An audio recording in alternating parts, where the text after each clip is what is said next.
Hey there, just a quick note before we get into today's episode.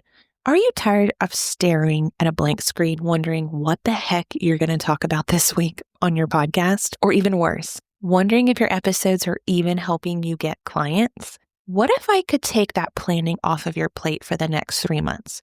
I just opened up a done for you 3-month episode plan where I will create a custom 12 episode roadmap built for your offers, your opt-ins, your goals, your podcast, so that your podcast leads to email subscribers and clients. You will walk away with a 3-month plan with 12 episode titles, episode purpose, call to actions based on your offers, and a clear content plan that you can plug right into your workflow. So there's no more guessing about what you're going to talk about for at least 3 months. This is a brand new offer, and for the next 2 weeks until January 23rd, you can grab it at a beta price of only $97. The regular price will be $297 after January 23rd. So if you want strategic episode planned just for you and your offers, your business, and I'm not talking about just a bunch of ideas that will go nowhere. This follows my framework. So it'll be all laid out for you, 12 episodes that you do not have to worry about. That's 3 months. So if you are interested, click the link in the description below to get started or to learn more. Now let's get into today's episode. Hey there, welcome back to Podcast First Marketing. I am your host, Allison Nitch. We are going to wrap up this year with an episode all about momentum. Can you believe 2025 is over? I really feel like it just started. But we're going to be talking about how to set up your podcast for success in 2026, building that momentum to keep it growing and keep it working for you. And it doesn't matter whether you've been podcasting for years or you are just launching your show tomorrow or even in 2026. Now is the perfect time for you to pause and reflect and make sure that your show is fully aligned with where you want your business to go next year. Where do you want it to lead? What offers are you going to be creating and working towards and all of the different things? So we want to keep building on what's already working and or creating a plan that helps your podcast grow with your business, because we don't want it to be separate from your business. Podcast first means your podcast is your business. It is your marketing engine. It is your CMO. It is all the things, and everything else comes from the podcast. So I just love this time of year. I don't know. I am not one for like New Year's traditions, or not traditions. What do you call them? Resolutions. New Year's, whatever you call them. I am not about that. I am not even really about like picking a word of the year. I will do that sometimes, and by February I forgot what my word was. So I don't do them. But what I do try to do each year is look at my own podcast and ask myself these questions. And even my clients, I have them ask themselves these questions at the end of the year, whether I've worked with them at some point in the year or I still am. I want you to look back and think, is your content still aligned with your current offers? A lot of the times with the new year, we think we need to change up our offers. Unless you're like me, last year I had pretty much a midlife crisis. I joke, and I just completely switched businesses. And I was like, what am I doing? And 4 or 5 months later, I came back to where I'm supposed to be. But even if you're just thinking it's a fresh year, I need new offers, I want to do something different this year, you need to make sure that your content is aligned with those offers. You need to make sure that you are attracting the right people. And most importantly, are you still enjoying what you're creating? Are you still enjoying the way you're doing it? If not, we need to look at how we can tweak that, because we don't want our podcast to fall apart, because your podcast is a huge part of your business. Whether you think it is or not, I want you to realize that it is. It grows with you. And what you worked on last year might not be what is needed this year. So we need to step back and look at that. So today, I want to walk you through 5 simple ways that you can set up your podcast for success in the new year, whether you're listening to this going into 2026, if you're listening to it next year. And I might start doing this once a year. I kind of like this idea. But the same process applies no matter when you do it. It's just strategic planning, what it's going to look like the next year. And I do this with clients inside of my Podcast First Growth Accelerator, especially if they're working with me around this time of year. So let's talk about what we do first. And that is, you want to reflect on what worked. and also what didn't. We don't like to think about that, but you have to kind of know what didn't work as well, because you need to know what not to keep doing. So before, and you probably have already, if you're like me, you've already started planning into 2026. I actually thought I should have probably recorded this later, but then I'm like, you know what? I'm just going to leave it, or not later, earlier. Regardless, it doesn't matter. You can start at any time. But look at your podcast analytics. But this time you're going to go a little bit deeper than what you usually do, and especially much deeper than downloads.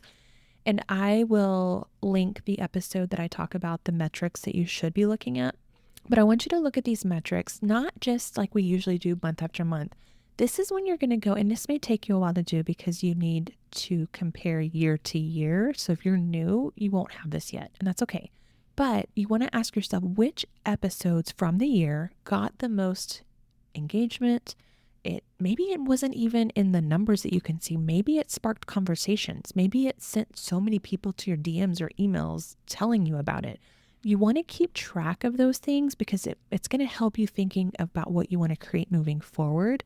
What topics or even call to actions led to real results, like inquiries or sales or email subscribers? What were you talking about during those things? And you may be thinking, Allison, I have no idea. I did not keep track. Well, one of the things you can do is you can go back to those episodes that have the higher ratings, or the not ratings, numbers, such as maybe, even downloads. Let's just say it, like whatever it is, whatever number you're looking at, look at that episode and even just go to your episode description and see what was the summary you talked about. What call to actions did you leave? Because you should be leaving any call to action you say in your episode should be linked in the episode description. And then where did you feel most energized or connected while recording? Which episodes do you feel like just lit you up? Like which ones do you just love creating? And which episodes are you like, I know my audience needs to hear this, but I don't love talking about it? Just document all of that. We're not judging ourselves. We don't want to make ourselves feel bad. It's just to identify patterns. We want to be seeing if this pattern continues or if it was just a random episode. That's kind of where I'm going with this. What's working and what your future strategy should look like. So like we want to take what is working and put that in our future strategy, and what's not working, we can kind of leave that. We can leave that in 2025 or whatever year you're coming from. So the second thing we want to do is we want to revisit our podcast purpose, the positioning, why you started this. I know this seems silly, but sometimes I will take my clients through this, especially when they come to me and they're like, I don't know what I'm talking about anymore. I've said it all. I've been recording for 2 years. I've talked about the same thing. I've got nothing else left. I've had several of those meetings with clients before, and I will tell you, the first thing I want you to do is to ask yourself, does your show still attract the type of clients and listeners that you want to work with? If it's not, that's kind of a sign you need to tweak what you're talking about. If your ideal client has changed, then so should your content. And that also goes into the next thing of, does your title, cover art, and description still reflect what you want to offer and what you will be offering and who you help? If things have adjusted a little bit, or you've maybe switched niches a tad, or maybe you've, for example, my old podcast was all about podcast production and systems and how to help, create podcasting simple. And even though I still do those things, I have transitioned into more of a strategist and how to help you grow your podcast and to make it your marketing engine to where you don't have to focus on all the other stuff. Your podcast can come first, and just making your business marketing simpler. That message has tweaked. Therefore, I had to tweak the name of my show and my cover art and all those things. So just really think through that. And if not, if those things don't align anymore, this is your opportunity to say, I need to change some things. I need to shift my positioning. I need to maybe get a clearer tagline. I maybe need to update my keywords for SEO. Any of those things can completely change how your podcast can perform in 2026. So just know it doesn't have to be huge tweaks. You don't have to completely change your business.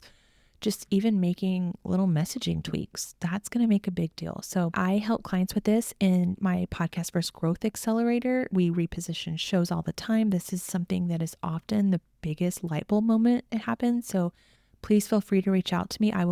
You can always apply for the accelerator.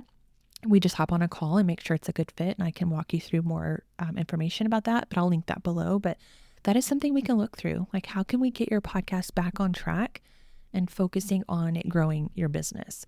The third thing is we want it to align with your offers. And I know you may be thinking, Allison, you talk about that all the time. Yeah, I do, because it is one of the biggest reasons that podcasts stall. How should I say this? They operate their podcast separately from the business. Like, they have their business, they're working on their business, they have their clients, and then yet they have this podcast. And a lot of the times it's because they've sort of taken their podcast into, I don't want to say it's a hobby, but they talk about more than just their business. And that's okay. You can certainly do that. But when your episodes are designed to lead into your offers, that's when your podcast becomes a sales system and it's not just content. And that's kind of the message I want people to really understand, especially going into 2026.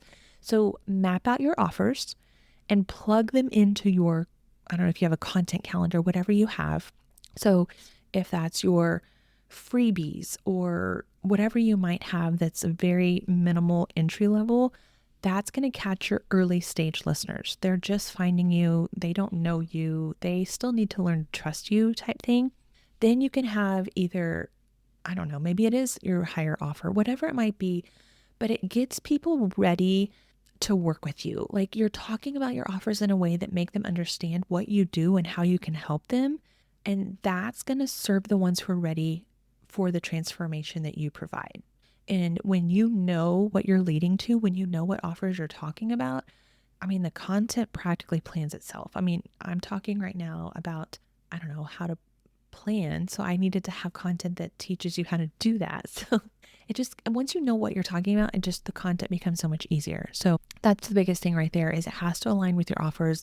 And if your offers are changing, you need to make sure that you are communicating that with your listeners, because they need to know what you offer. If they don't know what you offer, they're not going to purchase from you. I mean, that kind of sounds self-explanatory, but it is. And then the fourth one is you need to be planning for sustainability. And by that, I mean, if 2025 was about growing your podcast, then you need to let 2026 being about finding a way to be simpler, finding a way to be more at ease with it. So, and even if the opposite, if you started your podcast in 2025, you're just getting the ball rolling. So maybe 2026 is all about growth. No matter what situation you are in, think about your workflow. How can you make podcasting feel lighter, but still impactful? And by that, I mean, can you batch your episodes instead of going week to week? Can you maybe switch up how you're doing it? Can you simplify your editing process? Can you hire out? Can you maybe hire on an editor? Can you get somebody to help you with, I don't know, if you still do Instagram content, can you get someone to help you with that promotion stuff? Anything that you can do to simplify things, that is going to make your life so much easier. But find this workflow that works for you. If you are on a great, I was going to say path, but like a pattern or a system that works for you, and you know that it's not letting you, skip episodes, and you're keeping everything consistent, stick with it. This is for those that need to tweak some things. Even building in breaks so that you can rest. This is why I love batching so much, because I record once a month. Like, I am recording, what day is today? Today is November 11th. And this goes out December 31st, New Year's Eve. I remember thinking it's New Year's Eve on this episode. I'm recording so far ahead that I get to take the rest of November off. I will take one day in December to record January's episodes, and then I get to enjoy the holidays without having to worry about anything or skipping episodes. Now, I know I'm thinking of one in particular, a podcast host. She chooses not to release episodes in December so she can take a break. Her audience expects that, but she also has a very high audience. Like, what was I going to say? A very high audience. What am I trying to say? Audience count? She has a lot of followers. Let's just say that. And it does involve her business, but it's more, I don't know how to describe it without saying who it is. So I'm just going to say it works for her. Although that's her, and she does have a lot of followers. So you have to just know what works for you. If taking a break works for you, I know some people who work in seasons and that works for them. But when you're thinking about, let's just say this, when marketing takes a break, your business takes a break, meaning you're not going to get new clients unless you have something running on evergreen. And in that case, a podcast could be. People could be listening to your older episodes. I have a client right now who is on a break. She has not released an episode since I think the very 1st of July. It is November. And last week she had over 700 downloads on her podcast. 700, and has not released an episode in weeks. Now she gets way more than that when she is consistently releasing episodes, but that just goes to show, well, first of all, the power of podcasting, but if you have a loyal audience, they will come back and they will listen to you. So if you decide to take breaks, I really just encourage you to, 1, batch ahead, or 2, let your audience know. And if you're going to take a break, make sure you do come back when you say you're going to come back. If not, I don't want to say they lose trust in you, but it just makes them start to wonder, well, is she coming back? So my vote is batch your episodes. Don't miss a beat. Then your marketing lives on and you don't have to worry about trying to catch up when you come back. So again, being sustainable, having that sustainable strategy leads to those consistent results, and those consistent results are what lead to sales. So that's why I just say batch and not have to worry about it. Okay, the 5th one is creating a visibility plan that will support your podcast. Go back to episode, I can't think of it right now, but I will definitely put it in the show notes. Actually, I'm going to look it up. Episode 24. And that is all about getting visible without even having to be on social media, but you can certainly be on social media as well. So don't forget about finding that visibility. Podcasting is the heart of your content. It is the hub. It is your marketing engine, but you can use it to drive discovery from other places. So think about repurposing your episodes into emails. And I definitely recommend blogs and using Pinterest. You can repurpose them into social media posts, whatever you choose to do. Creating those Pinterest graphics that drive people back to your podcast through the blog post. Even just sharing snippets and quotes that highlight what you were talking about. That just does a lot too. I mean, there's a whole different strategy on how to repurpose, but the idea is that it just takes one episode that can create so many different things that you are not constantly reinventing the wheel. It's not about being everywhere. We do not want to be everywhere. That is how you burn out. Okay. We want to have the right people finding you, and we want to help them find you. There's somebody out there that needs to hear you today. So we want to make sure that they hear you. And that means you have to get out there so people can find you. Even if it's just by doing podcast SEO, that is the least that you should be doing. So as you start thinking about 2026, I want to challenge you. I want to challenge you to treat your podcast like your marketing engine, like it is the only part of your marketing that matters. I don't want it to be something that you just have to keep up with. I want it to be something that actively supports your goals and builds your business, brings you leads, grows your email list, brings you clients, makes you sales, whatever it does. And I want to help you create that plan, the kind that, it aligns your podcast with your offers, your messaging, your growth goals, whatever you have. I want people to feel the way I do about podcasting and about what it's doing for my business. So I am wishing you a new year of clarity, of connection, of growth, of podcasting. And I want you to have the most amazing year yet. If you're listening to this on the day it releases, Happy New Year. And if you're listening to it anytime after, well, Happy New Year, because it's 2026 by then. So until then, keep creating those episodes that move your listener one step closer to becoming your client. And I will see you in 2026. I know that was cheesy, but there you go. See you next year, friend. Wait, don't leave yet. Before you go on to the next episode, I want to share something with you. If you listen to this episode right now and you're thinking, I know my podcast is good, it's just not bringing me clients and sales, we need to build a strategy that does this. You're not just needing to create more content. That's why I created my Profitable Podcast VIP Day. In one day, we will build your client funnel, go over your offers, and then I will do my magic behind the scenes to give you a strategic podcast profit blueprint which will include everything you need to build out a profitable podcast. This will include a full audit of your podcast to offer funnel map, 12 strategic episodes with call to actions to your offers, a visibility and repurposing plan built for where you want to show up. This is all customized to you and your offers and your goals. If you want a podcast to bring leads and clients consistently, not just the downloads, apply now at allisonnitch.com/VIP or click the link in the description.